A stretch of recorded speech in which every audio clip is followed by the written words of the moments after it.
Mientras sucede el entretiempo de Japón-Brasil, Japón 1, Brasil 0, ya estamos en comunicación con Santi Marino en Fuerte al Medio.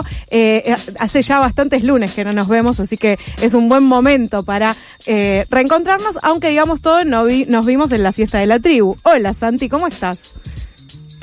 Hola, ¿cómo va? ¿Cómo andan? Bien, muy bien. En el medio de este lapsus que tuvimos, cumplimos 37 años y nos saludamos, Santi, ¿no? Es cierto, nos vimos fuera de aire. Exactamente. Un milagro fue vernos fuera de aire. Sí. Tenemos piernas. Mucho frío.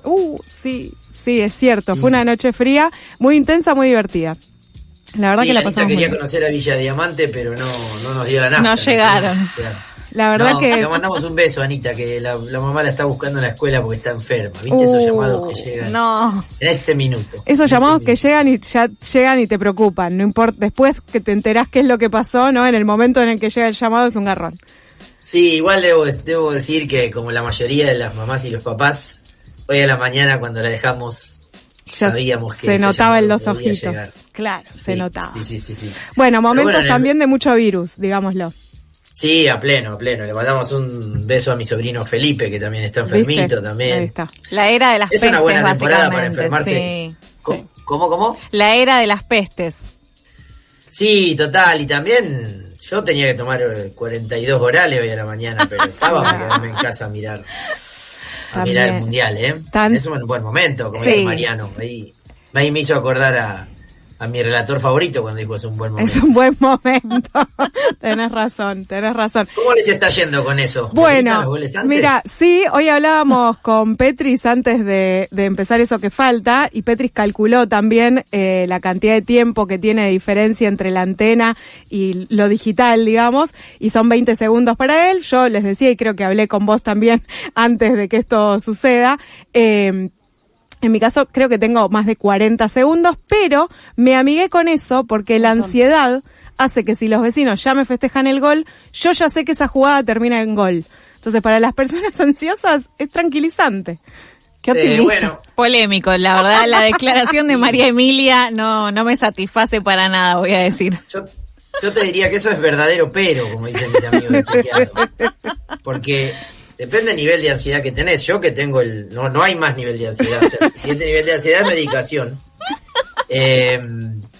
No me tranquiliza eso porque todas las que no gritan, entonces ya sé que no fueron gol. Sí, también. El resto. También es cierto. Peor aún es cuando es gol, pero después pasa algo con el VAR y te lo anulan. Bueno, eso cosa que ha pasado también. Eso me pasó el sábado. Inventaron el VAR, como dijo el filósofo Enzo Nicolás Pérez. Total. Sí, odiamos el VAR. Lo odiamos. Sí, realmente. Odiamos el VAR. Sí. Che, bueno, pero vamos a recordar esta encuesta que están haciendo junto con, es un estudiante, ¿no? Contanos vos, Santi. Ya es un graduado, sí. Un graduado. Con el colega Santiago del Carril estamos haciendo una encuesta que está en las redes, podemos ponerla en el Twitter de... Podemos. De Eso Falta también, está en el mío, es el link a una encuesta sobre consumos, por dónde estás viendo, las razones que elegís, pero también sobre las publicidades, porque como... venimos viendo la mayoría, hay una potente presencia de publicidades de casas de apuestas. Sí. ¿Sabés qué? Tengo números, ¿cómo se dice? Problemáticos. En proceso. Sí. Pero tengo números en Tenés proceso. como un boca de urna.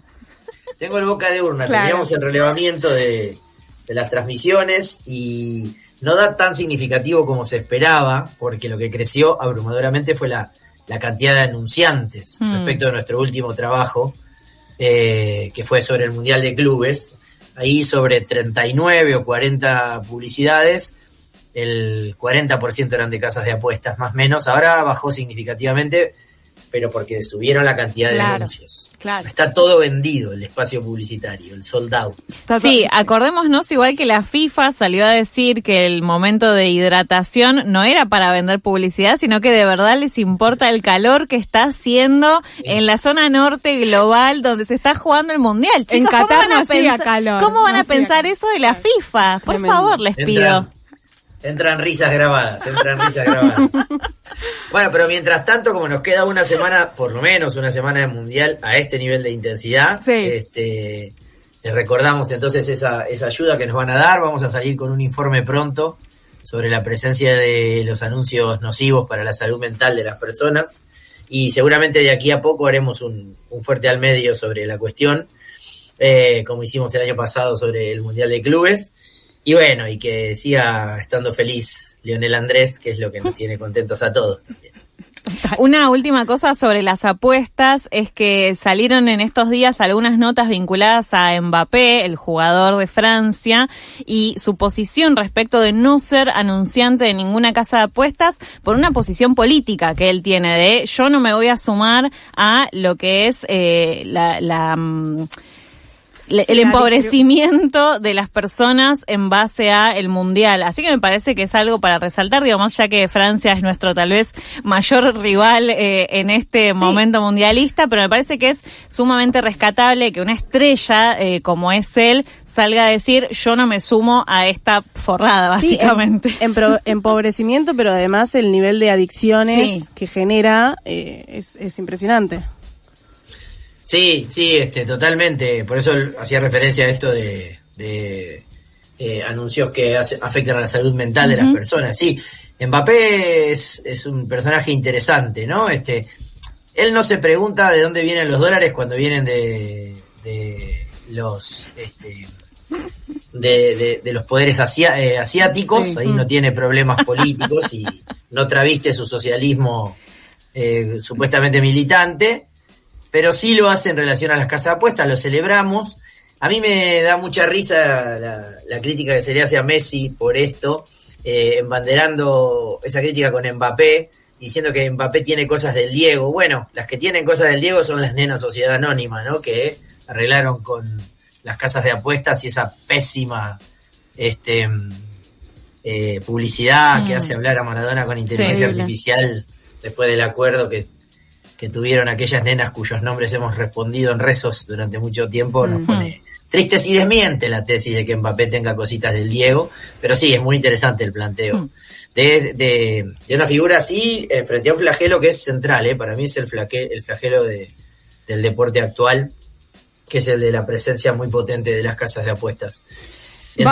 Vamos a anticipar que este no es nuestro tema de la columna de hoy, claramente, pero se impone el tema mundial porque efectivamente todas y todos estamos ahí como tratando de terminar de entender por dónde ver los partidos, ¿no? En algún punto, y además sorprendiéndonos con estas nuevas estructuras, en este caso comerciales, de las pausas para hidratación, cómo viene cambiando también el juego y la estructura del mundial, entre otras cosas, ¿no? Porque bueno, podemos hablar de otras cosas que se fueron modificando en este actual mundial. Sin embargo, pero además, adelante. Perdóname, que además pensaba que eso lo hacemos en el medio de un capítulo de los supercampeones, que es lo que está pasando. Total, en este mismo momento.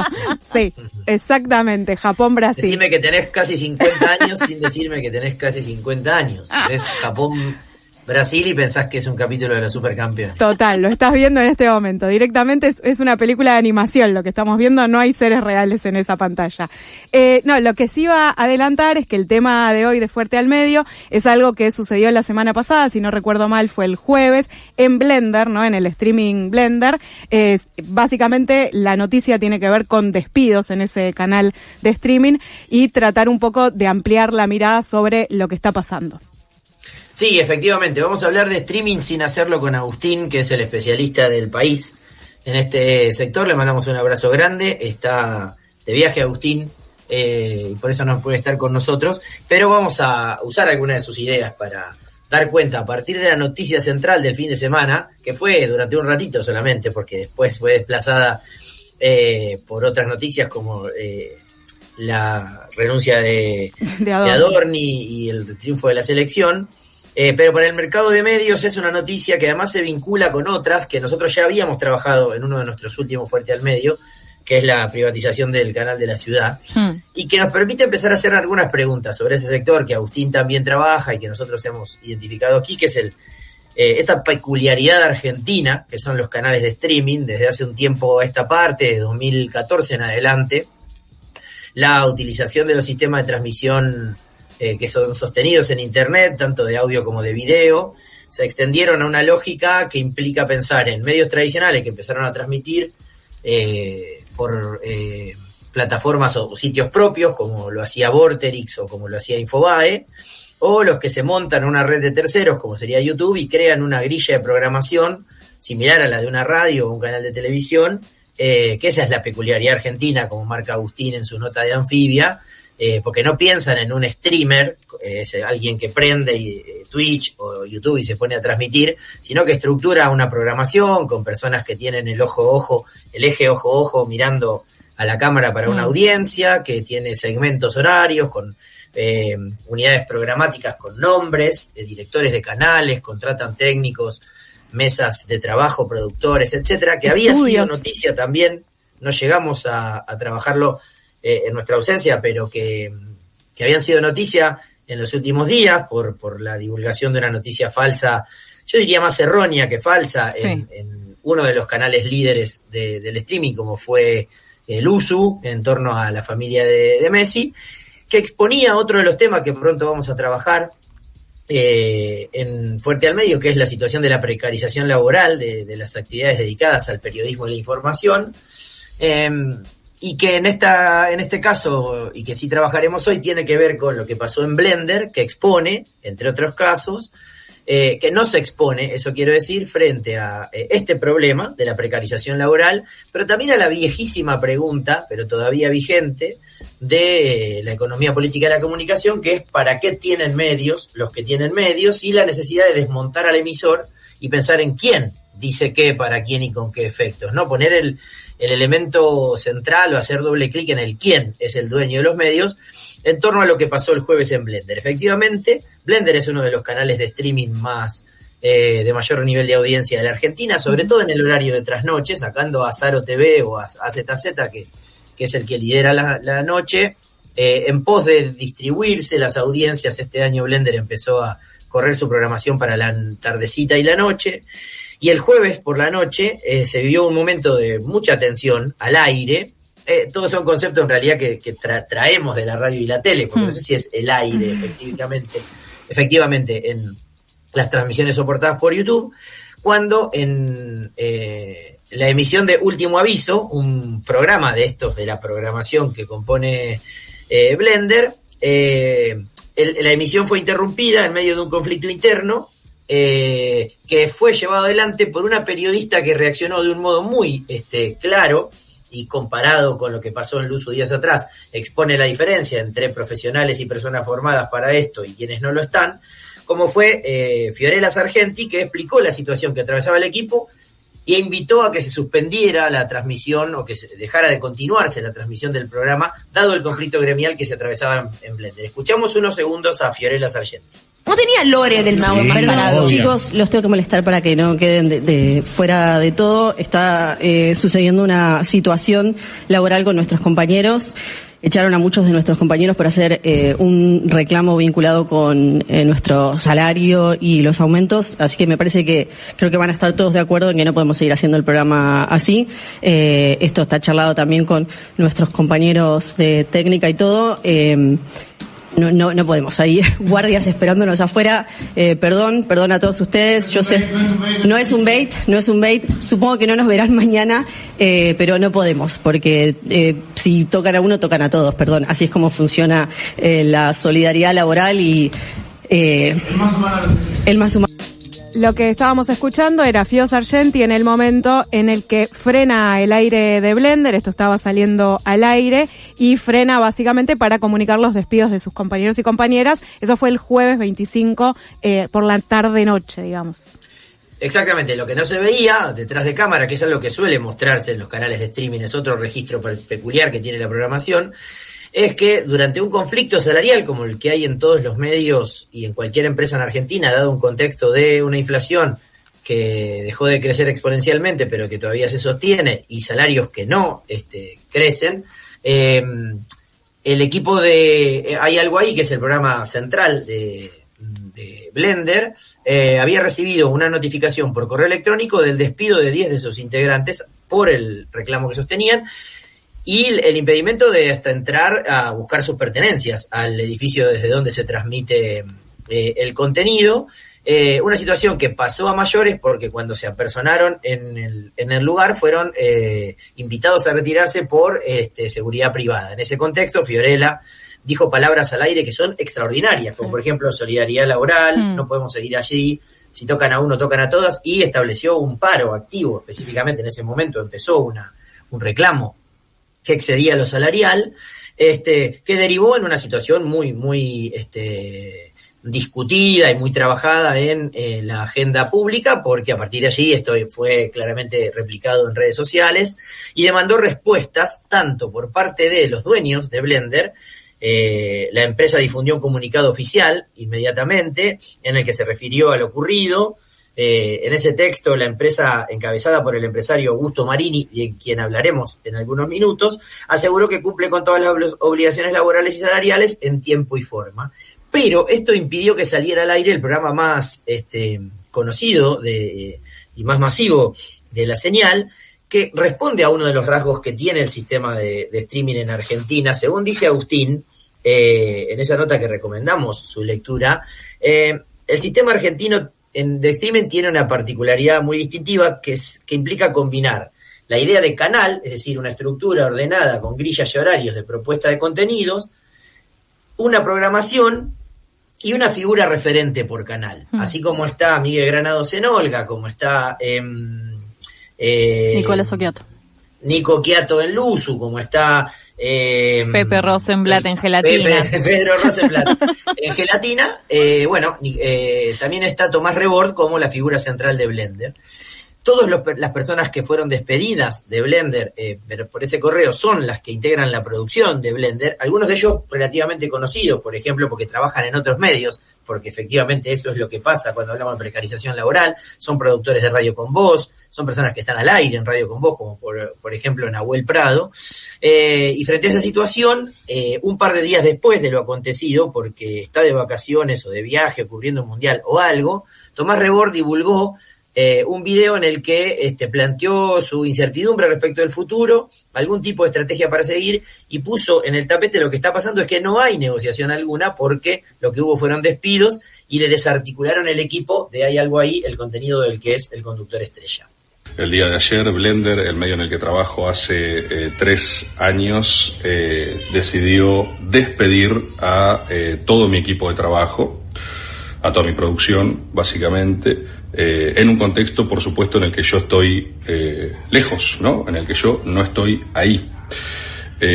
Durante todo el día de ayer intenté comunicarme con las autoridades del canal, tratando de obtener algún tipo de explicación o poder establecer algún tipo de negociación, digamos, para ver qué es lo que estaba sucediendo, y no recibí respuesta, ni siquiera me atendieron.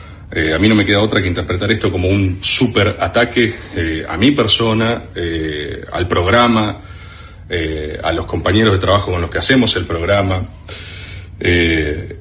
Realmente, de esto digo por si alguien se confunde, pero me parece que todas las personas que miran Hay Algo Ahí lo saben perfectamente. Hay Algo Ahí es un programa que es grande por su gente, justamente. Es decir, las personas que hacen Hay Algo Ahí son miembros constitutivos de la esencia del producto. No hay algo ahí sin Hay Algo Ahí, con lo cual yo no logro entender qué es lo que el medio pretenda que suceda haciendo un programa sin gente. No se puede hacer, no hay manera. Yo no estoy teniendo ni claridad ni respuestas en este momento. Lo único que voy a decir públicamente, y porque creo que corresponde, es que no se negocia sobre la dignidad de las personas.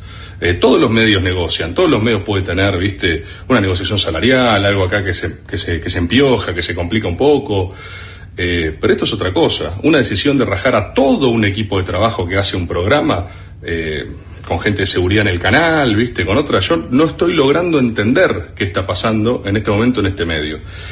Yo no voy a dejar a ninguno de mis compañeros tirados, a ninguna de las personas con las que hago este programa tiradas. Son mis amigos, son mis amigas. Vamos a volver a lanzar, se joda, boludo, pero bueno, en un contexto bastante menos feliz, el sistema Agob. No sé si se acuerdan de agob.ar, el viejo sistema por el cual teníamos suscripciones para financiar los programas y los formatos que hacíamos. En este caso con un objetivo bastante menos feliz, no por eso menos necesario, pero sí bancar la parada, principalmente de los compañeros que se están quedando ahora sin laburo, aunque sea para darles un poco de margen, o aunque sea para obtener algo de espalda hasta, esperemos, se aclare esta situación. Ahí escuchábamos a Tomás Rebord, esto fue una declaración en sus redes sociales el viernes 26 de junio, recuperando esa comunidad, ¿no? Agoberos y agoberas. Eso de la comunidad igual es lo que en términos sindicales llamamos fondo de lucha, pero bueno, la terminología sindical no es tan parte de algunas discusiones por lo general. Sí, también vamos a rastrear un poco la noción de comunidad, de dónde viene, y vamos a seguir algunas cosas antipáticas al aire de esta radio, como por ejemplo, todo esto yo ya lo escuché alguna vez en la tribu. Total. Vamos a quemar una idea que tengo para terminar de ganar amigos. Para mí, cuando la radio cumpla 40 años, hay que publicar un libro cuyo título sea Esto ya lo hizo la tribu, y describe estrategias, modelos de negocio, de financiamiento, relaciones con las audiencias, etcétera. Ahora vamos a esta situación. Más allá de que, a pesar de estas críticas y chistes que hacemos, hay algunos conceptos interesantes para escuchar en el discurso de Rebord. Por ejemplo, habló de compañeros de trabajo, lo cual es muy relevante para ser escuchado en el discurso de una figura central respecto de quienes sostienen ese trabajo, que son quienes hacen la producción y sostienen el desarrollo de un programa, además que es bastante coral, más allá de no ofrecer aquí un análisis sociosemiótico. El programa de Rebord es un programa que tiene muchas invitados, invitadas, muchas voces, muy distinto cada día, desde las secciones más políticas de los domingos hasta las secciones más cinematográficas hacia los jueves, pero con muchos invitados, invitadas rotativos, y eso se hace con trabajo de producción. Se hace con guita y con trabajo de producción. Sí, y en muchos casos también los productores y los técnicos o las técnicas son parte también de los pisos, ¿no? O sea, como hay ahí un ida y vuelta muy que se retroalimenta. Sí, eso es bastante presente en los canales de streaming, claro. Eso está presente en Olga también, está presente en Luzu. Recordar lo que pasó con la noticia del papá de Messi, pero está bastante presente. Algo menos, pero está en Vorterix, sobre todo en los segmentos de todo lo que orbita en torno al satélite de Lucas Rodríguez, menos durante la primera mañana, que es una radio más tradicional con Pergolini, pero hay algo de ese conjunto de elementos que hacen esta propuesta. Lo otro que hay que preguntarse es qué hay detrás de la estructura de propiedad, o sea, ¿quiénes son? ¿Cuál es la patronal que toma estas decisiones de despedir trabajadores? Los canales de streaming en Argentina tienen una especie de origen bastante parecido, sobre todo los proyectos más exitosos en términos masivos, que son orbitar frente a un proyecto personal, al de una figura que va creciendo desde abajo, o sea, debajo de sí, eso quiero decir. A eso se parece Gelatina, a eso se parece el caso de Luzu. Los que vienen de trayectorias en medios tradicionales y con algún tipo de inversión por los vínculos familiares y de capital social, diría Bourdieu, como el proyecto de los hermanos Chela con Olga, que cuando uno lo miró por primera vez y se entera que en la segunda emisión está invitada Susana Jiménez, ¿cómo es que hay algo nuevo ahí para que en un sistema de medios que aporta algo de novedad viene Susana Jiménez a ser entrevistada? Bueno, esos niños crecieron en la falda de Susana Jiménez y son los hijos de el histórico productor de su canal. Y después están los que en un proyecto vinculado a alguna trayectoria más o menos política se vinculan finalmente a algún tipo de empresario que invierte dinero para responder de otro modo la vieja pregunta, ¿para qué tienen medios los que tienen medios? Y es para afinar o lubricar otro tipo de negocios. Ahí entra Blender. Blender es un canal que comienza en el año 23, tenía otra figura principal en su programación matinal, que era la de Guillermo Aquino, hoy una figura que ha sido incorporada a Vorterix, por ejemplo, y que durante el año pasado empezaron a convivir estas dos figuras, uno muy fuerte a la mañana y otro muy fuerte a la noche, que es Tomás Rebord. Pero con esa llegada de Aquino, lo que llegó a este proyecto fue un conjunto de inversiones significativas de lo que se conoce es el grupo Cale. Esto es lo que Agustín, en esa nota que le recomendamos en Anfibia, caracteriza como los empresarios que invierten en proyectos que son ajenos. Augusto Marini es el principal accionista de Blender, que en realidad es el principal accionista de un grupo que se llama Cale, que tiene a dos canales de streaming en su órbita. Uno es Blender y el otro es Carajo. Muchos se deben estar enterando ahora, pero en realidad es, para los que están insertos en la discusión política o de medios de comunicación, conocido desde hace bastante tiempo, que no es el proyecto político supuestamente afín al kirchnerismo el que guiaba la trayectoria de los empresarios que estaban detrás de Blender, que sí fue creado por algunos jóvenes vinculados en algún aspecto con el proyecto del peronismo o el panperonismo, pero bajo esa misma órbita se creó el canal Carajo, que es el canal donde los seguidores del presidente Zoé, Javier Milei, entre ellos el Gordo Dan, propalan sus improperios y sus planteos muy agresivos contra todo lo que no sea favorable al gobierno durante lo que denominan son las misas, y donde van, por ejemplo, al piso funcionarios conspicuos de este gobierno. Bueno, Marini es el dueño del grupo Cale y tiene negocios con distintos gobiernos, como el gobierno de Misiones, al que le provee una plataforma de salud, y tiene una trayectoria que no es exclusiva del propio grupo Cale o de Marini, sino que es lo mismo que en otras áreas de medios hacen Marcelo Figoli con Radio Rivadavia y Radio Splendid, o Gabriel Ochbaum con Radio El Observador y Radio Con Voz, que implica pensar en proyectos a derecha y a izquierda, o filokirchneristas y libertarianos, y lo hacen tanto en medios tradicionales como en canales de streaming. Esta idea de la diversificación de líneas editoriales tiene que ver con la segmentación de los públicos, otro elemento que está muy presente en el consumo de streaming, y una reubicación en el mapa de los dueños de los medios, porque efectivamente ahí estaba, por ejemplo, Robigol, lo estoy citando por su nombre de Twitter, por muchas veces que he intercambiado con él, el empresario del Batécola, que le vendió a Marini su posición en Blender el año pasado. Han quedado algunos integrantes del proyecto original, pero lo cierto es que hace un tiempo a esta parte Blender es un apéndice de un grupo más grande de negocios. Uno podría decir, tiene alguna relación con lo que le pasa al grupo Clarín, que es que ha dejado de ser un grupo de medios para ser una empresa que provee servicios y usa medios de comunicación para lubricar sus negocios. Pues bien, esto pasa también en este momento en donde este grupo es el mismo que finalmente, después de procesos judiciales que lo demoraron, accedió a quedarse con el canal de la Ciudad de Buenos Aires en la privatización que lleva adelante Macri, el jefe de gobierno de la ciudad. Entonces, ¿qué es lo que pasó en Blender? Algo esperable. Una actividad, una empresa que tiene entre sus actividades propaladoras de discurso que buscan quedarse con algún tipo de publicidad o de lo que generan la configuración de estas comunidades como mecanismos para acceder a otros negocios mucho más potentes que tienen que ver o bien con contratos para proveer servicios a estados o bien con quedarse con fierros, como es el caso del canal de la ciudad. Esta historia va a seguir porque este conflicto apenas comienza, claramente. Hay mucha incertidumbre respecto de lo que va a pasar en la pantalla de Blender hoy a la noche, por ejemplo.